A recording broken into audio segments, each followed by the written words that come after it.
সুপ্রিয় দর্শক, রাজধানী ঢাকার ব্যস্ততম এলাকা মিরপুরের ১ নম্বরে অবস্থিত একটি ঐতিহাসিক এবং আধ্যাত্মিক পুণ্যভূমি হযরত শাহ আলী বাগদাদী এর মাজার শরীফে এই মুহূর্তে অবস্থান করছি।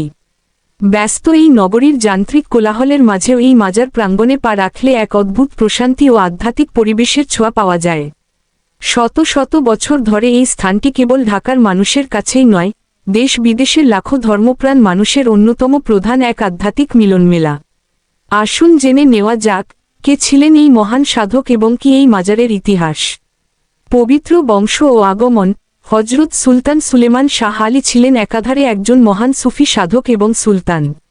তিনি ইরাকের রাজধানী বাগদাদ থেকে ইসলাম প্রচারের উদ্দেশ্যে এই উপমহাদেশে আগমন করেন। তিনি ইসলামের চতুর্থ খলিফা হযরত আলী এর বংশধর ছিলেন। মিরপুরে আগমন ও চিল্লা পালন। ১৫ শতকের দিকে তিনি ঢাকায় আসেন এবং তৎকালীন অরণ্যঘেরা মিরপুর এলাকায় আস্তানা গাড়েন। লোকমুখে প্রচলিত আছে, তিনি এখানে একটি জরাজীর্ণ মসজিদে টানা ৪০ দিন আল্লাহর ইবাদাতে মগ্ন বা চিল্লা পালন করেন। চিল্লার শেষ দিনে আল্লাহর সান্নিধ্যে তিনি ইন্তেকাল করেন এবং পরবর্তীতে এই মসজিদ প্রাঙ্গণেই তাকে সমাহিত করা হয়। ঐতিহাসিক গুরুত্ব। মোগল আমলে শাহ সুজার রাজত্বকালে ১৬ শতকের দিকে এই মাজারের মূল ইমারত এবং মসজিদটি পুনর্নির্মাণ করা হয়। মাজারের ভেতরের দেয়ালে থাকা প্রাচীন শিলালিপি আজও সেই মোগল স্থাপত্য ও ইতিহাসের সাক্ষ্য বহন করছে। মানবসেবা ও সম্প্রীতি।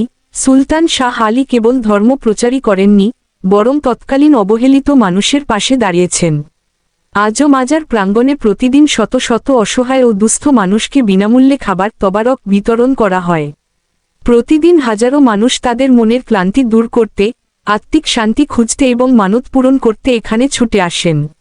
বিশেষ করে প্রতি বছর ওফাত দিবসের উর্স মোবারক এখানে তিল ধারণের জায়গা থাকে না। শত বছরের ইতিহাস, ঐতিহ্য আর আধ্যাত্মিকতার এক জীবন্ত প্রতীক হয়ে দাঁড়িয়ে আছে এই শাহ আলী বাগদাদী এর মাজার শরীফ।